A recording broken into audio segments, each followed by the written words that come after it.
Rummy is a relatively easy to learn but difficult to master card game. In Rummy, you and an opponent start off with 10 cards each. Only the players can see their own cards. The aim of the game is to get rid of all of your cards.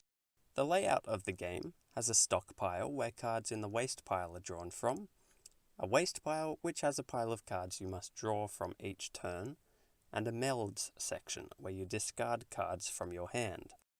So to begin the game, one card is dealt face up from the stock pile to the waste pile. The player who has the first turn must pick that card up. Melds are put down on your turn using the cards in your hand. To place a new meld down, you must put down 3 or more cards of the same suit sequence or same rank.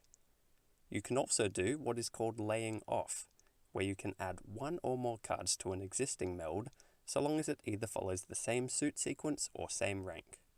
You can see here I have had to pick up the 7 of spades from the waste pile and put it in my hand. But from the looks of things, I can't create either a same suit or same rank meld, so I end my turn by placing 1 card onto the waste pile. The reason I chose the 3 of diamonds is because it's the only 3 I have and doesn't lead on to any other diamond cards that I have.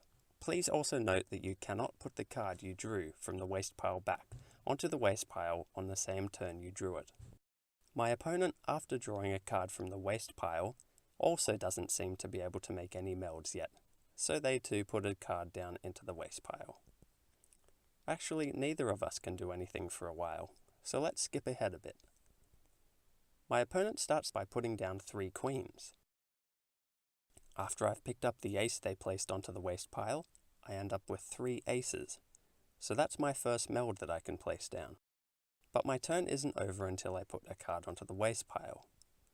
So you can see I also have a queen in my hand, so I'm able to lay off that queen onto my opponent's meld and end my turn by getting rid of my jack of hearts.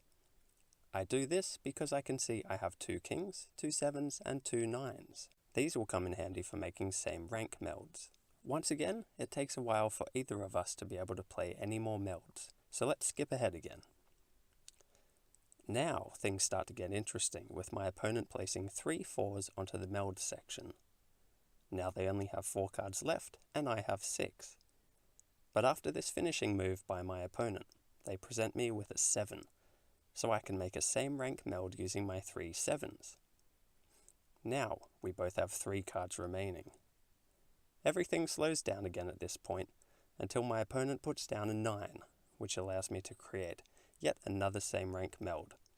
And after I've done that, I only have 1 card left, which gets discarded to the waste pile and I win. It's important to keep an eye on which cards have already been played, to know what's left in your opponent's hand and in the waste pile. Stay vigilant and enjoy yourself.